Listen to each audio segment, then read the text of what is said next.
you very much. Right, pockets. So the type of pocket we're going to do in the waistcoats, you're all going to do the same type of pocket, and it's called a welt pocket. I don't know why it's called a welt pocket. And we've made life quite easy for you because we've marked the pocket position and the pocket size on the pattern, and using our rock of eye, like we talked about last week, looking at the design and interpreting the design and seeing where the pocket placement is on the design, referencing particularly the 18th century one. The pockets are straight. Sometimes you get welt pockets, especially on a contemporary waistcoat or a man's jacket or something like that. They're actually put on at a slant, and that's a sort of, there's a whole other layer of complication involved in that. So in your case, everything's straight, which is great. The Chinese waistcoat, we know, doesn't actually have pockets on it, but for parity, we've asked you to do pockets, and we've drawn them on straight. And for those who don't want to do the pockets on the outside, because it's not traditional, you can do your pockets on the inside. Carrie, can you thread me up a couple of needles in? Yeah, there's some in there, and I think I brought some. Hopefully, there's some in there. Okay. And hopefully, I've got some red thread. Yeah, in that, babe. Thanks.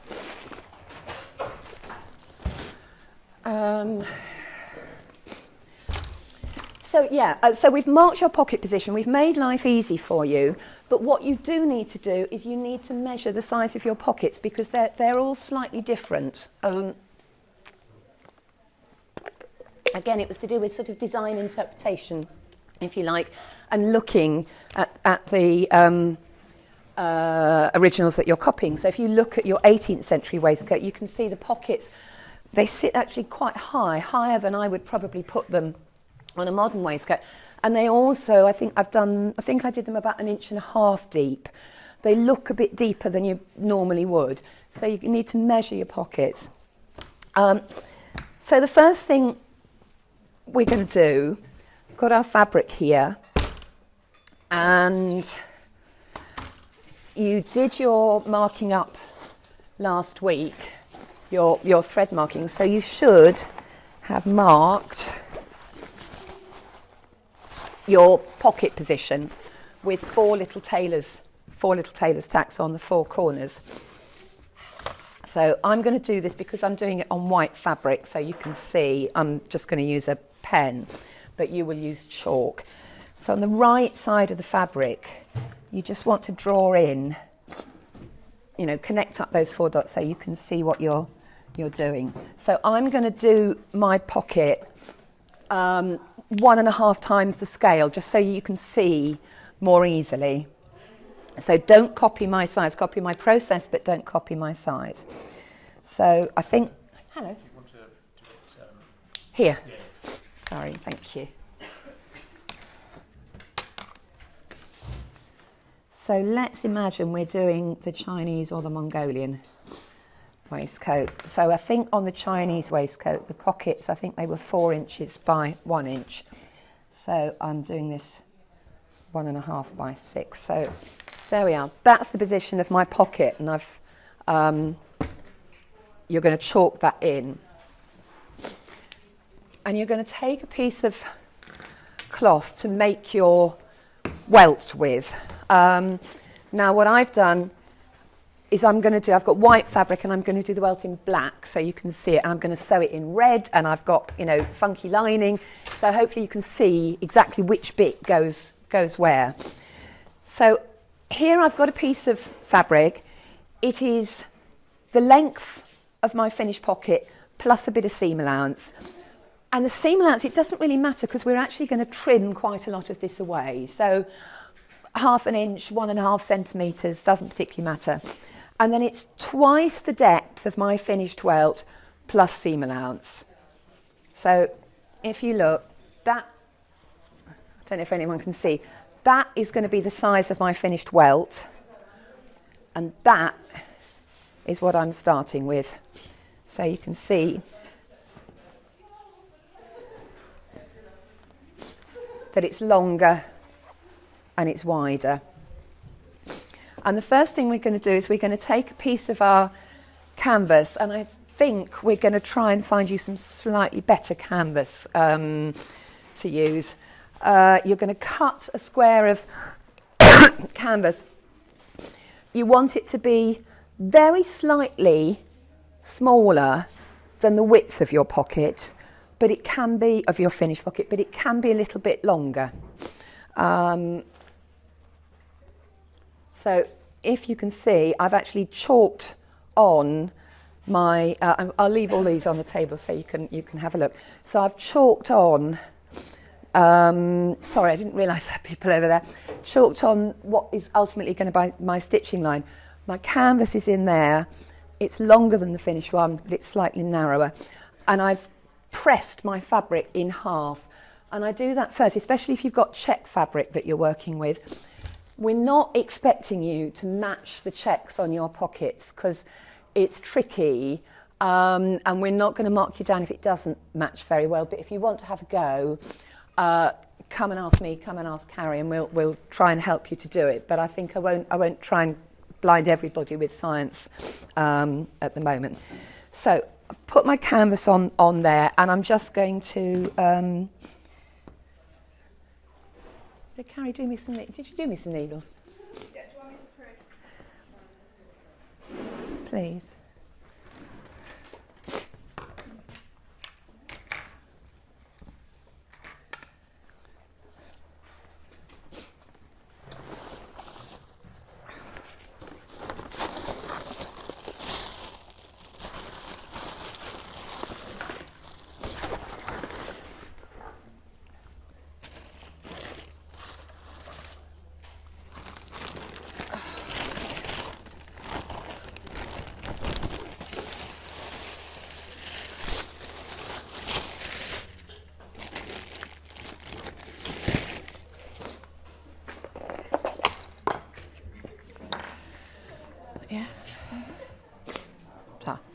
Sorry about that.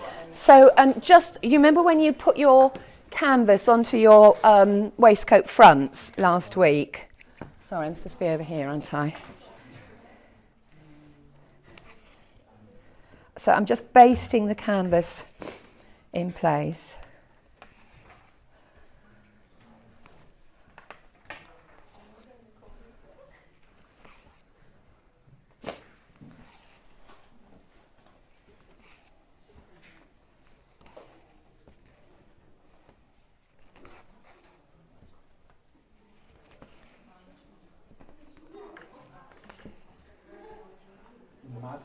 Hello. I've just realised that I've got all my cut out stuff, but I haven't got my extra fabric for like the pockets and the lining with me.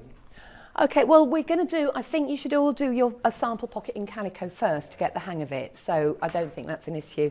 And I can't remember what your top fabric was, or you were using your own, weren't you? Yeah. But that's fine because you can practice a bit more, so that will work better. So is that a separate piece of the top fabric attached to the canvas? This? Yeah. Yeah, so this is a piece of your top fabric, so this is what you're making a welt out of. It's just in order to sort of show you what's going on, they're different colours. So, okay, so here's my piece of fabric, and I've got my crease in the top. So what I want to do is I want to bag it through, okay? I've done this on the machine already. So if I turn this one inside out, you'll see that I've machined along the edges. So the trick to doing that, remember I've got this fold line. So I'm putting a pin right on the fold line.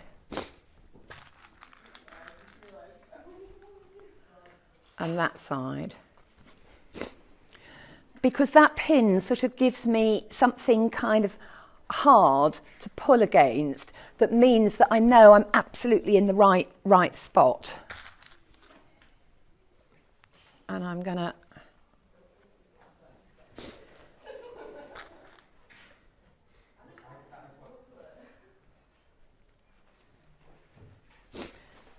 pin those together like that on both sides.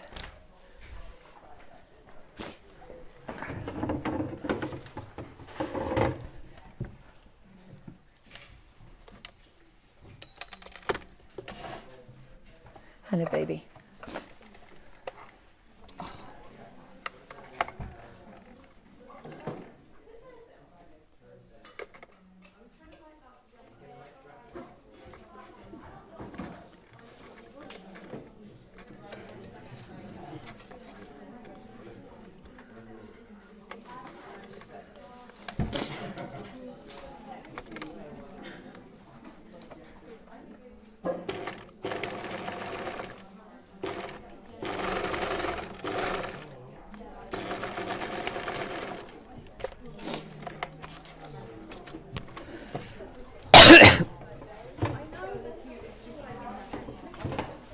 Sorry, darling.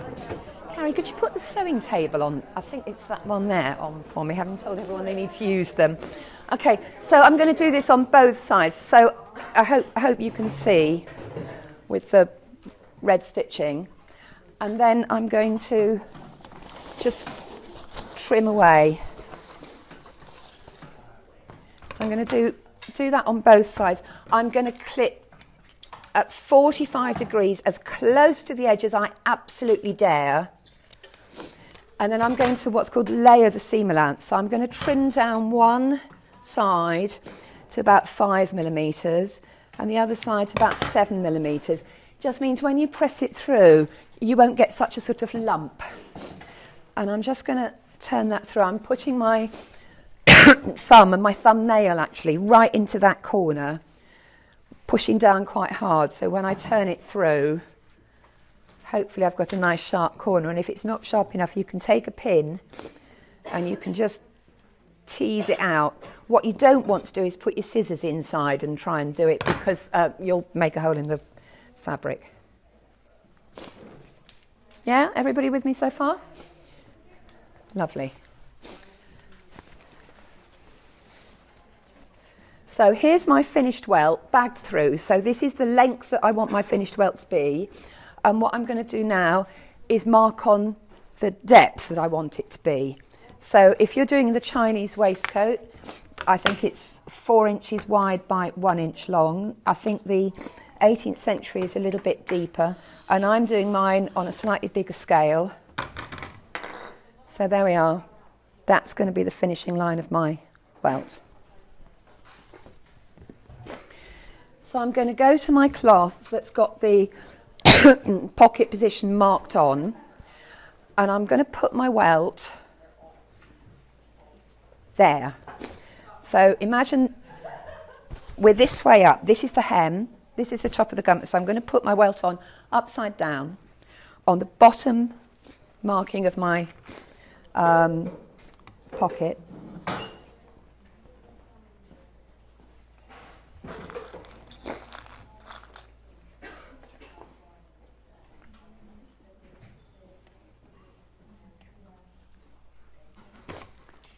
Like that. So if you imagine when the pocket's finished, that's going to fold up like that. I'm going to go in. Yeah, all good. So I'm going to do that. I'm going to tack that on.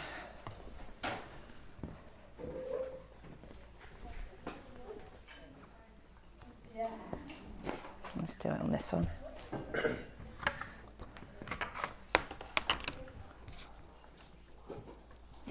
Just while I'm doing this, there's a variety of different methods for making a welt pocket, and I had a look online to see if there were any sort of helpful videos and things like that. And there are a lot of videos on there that say, simple way to do a welt pocket. You will never do a welt pocket this way again.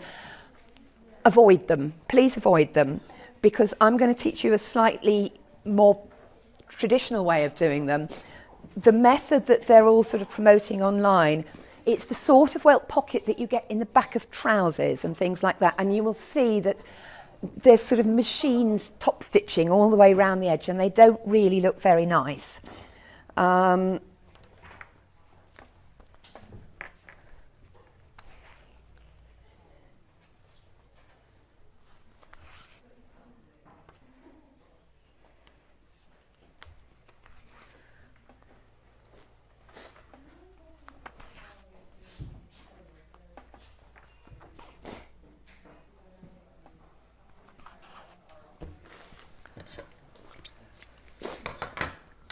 Right, so there's my welt, and I've tacked it onto my fabric on the bottom placement line of the pocket, so when it folds up it's going to look like that.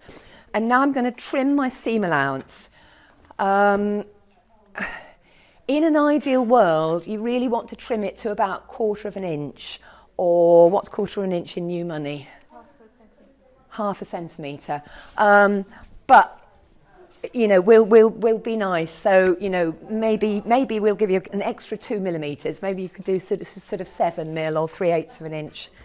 That you might find that easier. So I'm going to trim that like that. And I'm just going to mark a couple of lines. So this is the actual welt. And then what we also want is what's called the pocket bag. So that is the, you know, the cloth inside that holds things. So I'm going to use 2 different colours just so it's really nice and clear.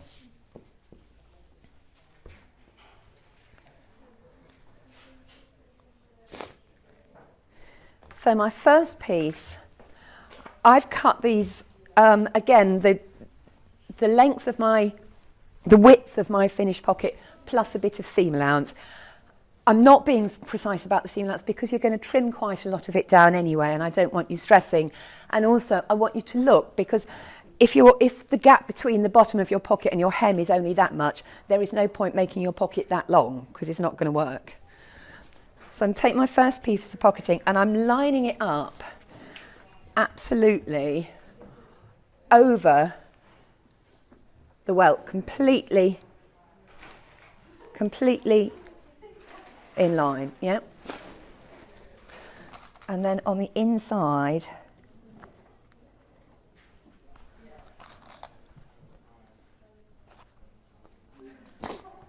So you're doing this on the right side of the fabric? yes.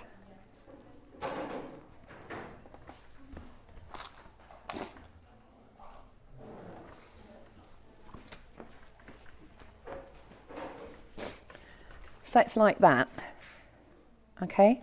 So it's facing downwards, and in this case I've used a pattern fabric deliberately so you can see, so the right side is on the inside. So if you imagine when the pocket is finished, that will flip through, you'll see in a minute. So I'm going to machine through all those layers, and I'm going to try and be as accurate as I can be, and I'm going to try and stop absolutely at the end of the welt. And you can sort of feel it, because obviously the welt is a little bit bulky, you've got this extra layer of fabric, and this is why using the sewing table is going to help you, because you've got a bigger flat surface.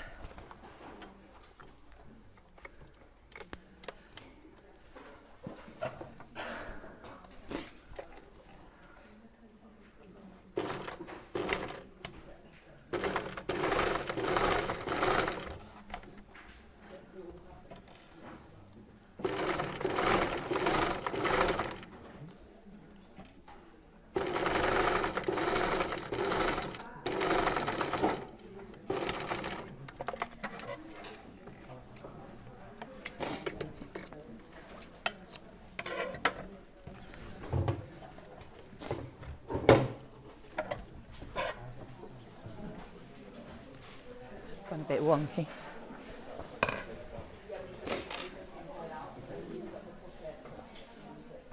Carrie, can you prep me one of these? I should have had I came in this morning to prep all this up, and then there was so much confusion about which room. So 1.5 inches, and if that goes on, and then, Okay. you know, that. Trim down to 0.5 centimetre. Yeah, yeah. I've gone a bit wonky, but there we go. So that, okay? It's been machined on. So on the wrong side of my fabric, so here is my nice stitching line. Not terribly nice because I've gone a bit squint, but there we go. Here's my stitching line. What I'm now going to do is I'm going to mark,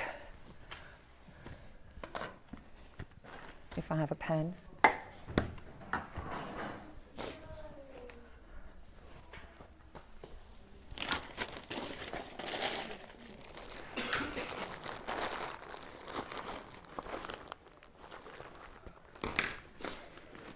hey, is there a pen anywhere? Mine seems to have disappeared. Has anyone got a pen? Can I? Yeah, borrow that. Thank you very much.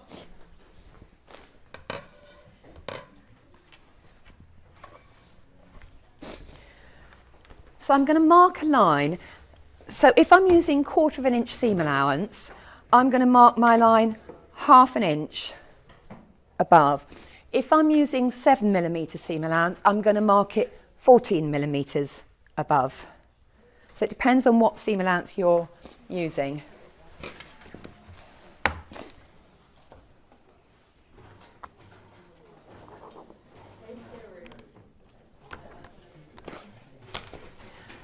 So I hope you can see. So I've drawn a line on there, but if you notice, my line is completely parallel to my first stitch line, but it's a little bit shorter.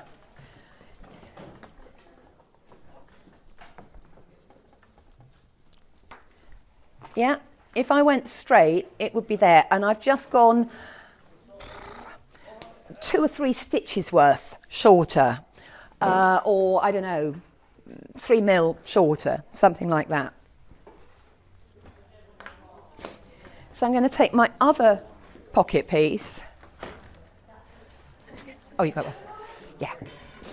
I'm going to take my other pocket piece and I'm going to line it up on the top side of my fabric. So this is the right side of my fabric, yeah, with my welt. I'm going to line up my fabric so that it kisses, so that it just meets like that. So it's just touching, yeah.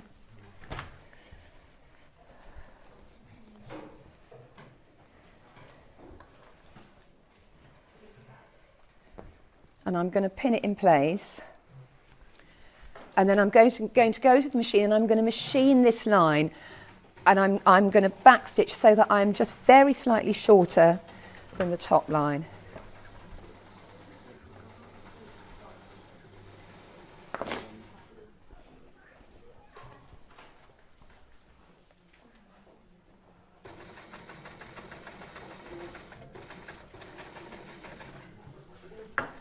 Don't remind me to give you your pen back. Can you just do that one for me, babe?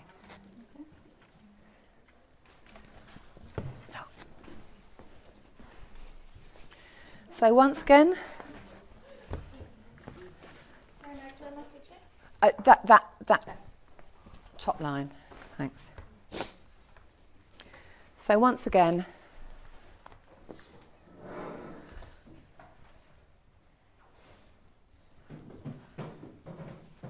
I'm lining up like that.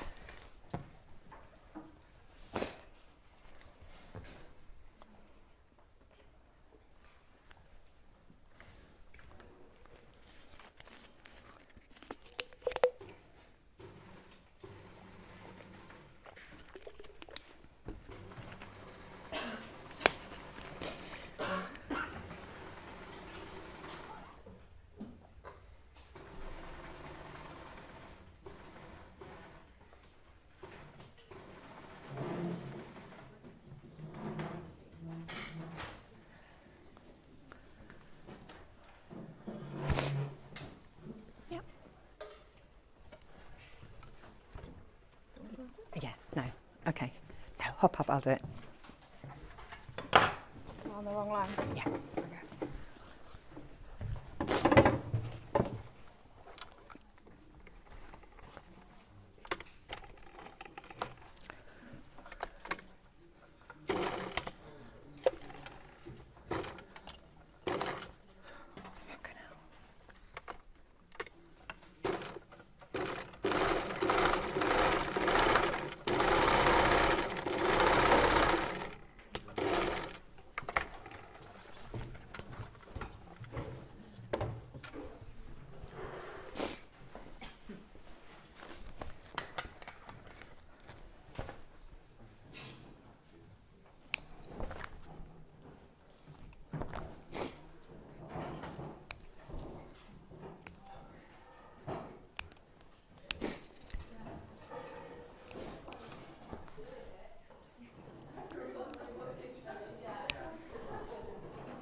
So you can see I've got two, hopefully, nice straight parallel rows of stitching. One is a tiny bit shorter than the other. So what you want to do now is you just want to press. So I'm going to press this one down and I'm going to press this one up.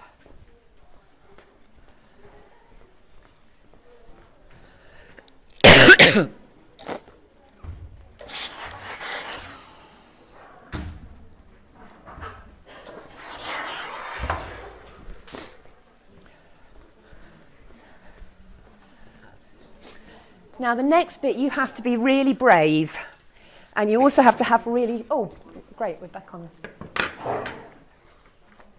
How long has this been on for? Sorry. So can everybody see now? Here's my bottom line, and that's the line that's going through the welt as well as the lining. And this is my top line, which is just going through the lining, and it's a little bit shorter. And they're just, the two bits of fabric are just kissing each other on the inside. So I'm going to flip over, sharp scissors, and I'm going to cut. I'll draw where I'm going to cut. So I'm going to cut right down the middle here, as straight as I possibly can. And then I'm going to snip into that corner and snip into that corner.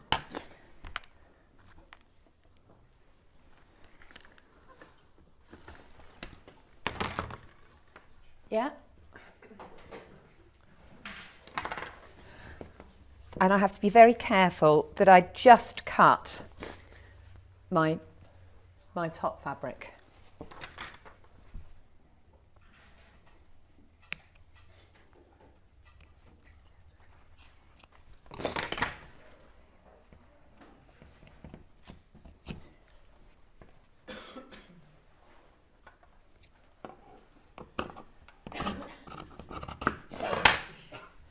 So I've cut a hole, but I haven't cut the whole length.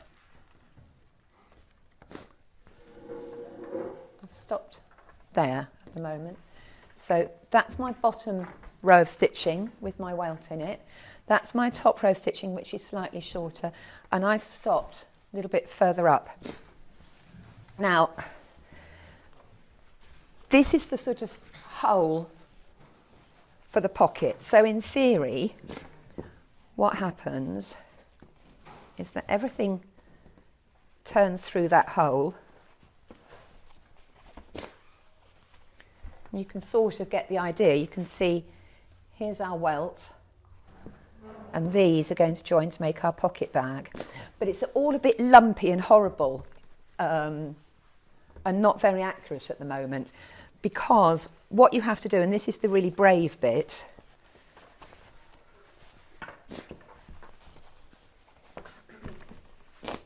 you have to snip right into these two corners, right up to the stitching. If you go too short, it won't turn through nicely. If you go too long, you'll get a hole in your cloth. And you want to make sure that you're just doing it through your top fabric, not through your actual welt. And the same on this side.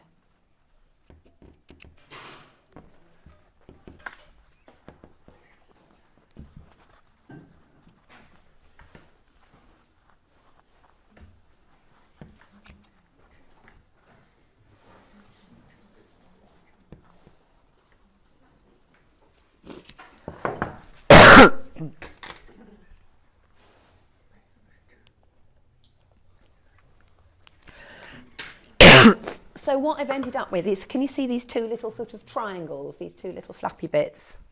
Yeah. So if I then turn this through,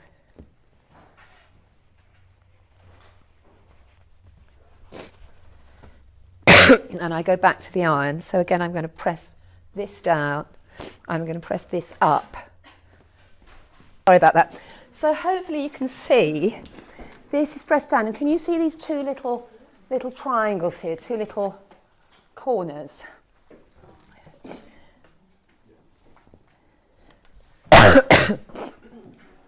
So I'm just going to poke those outwards. And you can see that that's actually looking quite nice and flat on the front. You can imagine I can now, you know, put my hand in there. I can put something in the pocket. So the final stage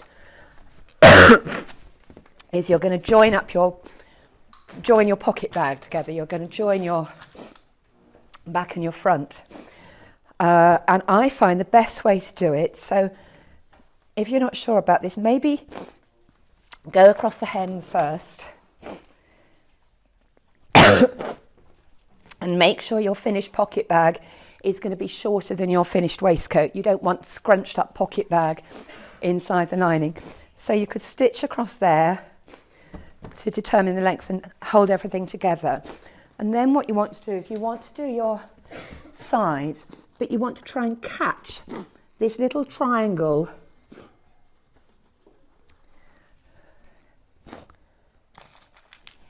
in with your sewing. It's usually easier if you use a zip foot.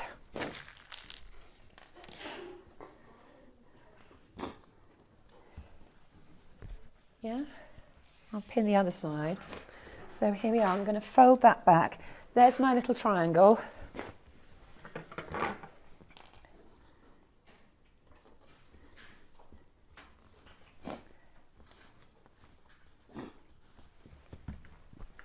Yeah. I'm not going to sew this, I'm going to leave this pin so you can have a look at it. And you can see then that if I fold this down,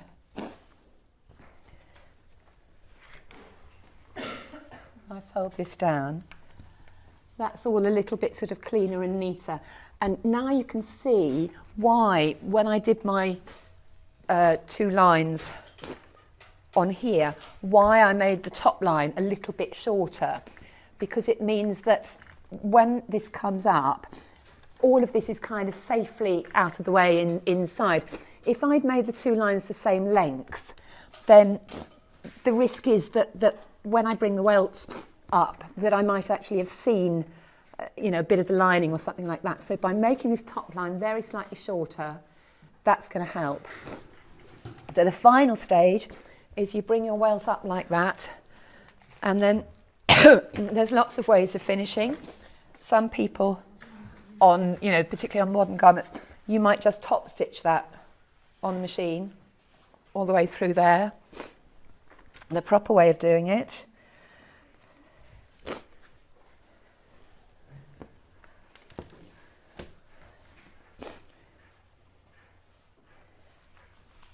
is that you catch on the inside. So I'm going through my top fabric and I'm going into the welt, but I'm not coming through to the right side. And I would just do a little row of cross stitches or something like that.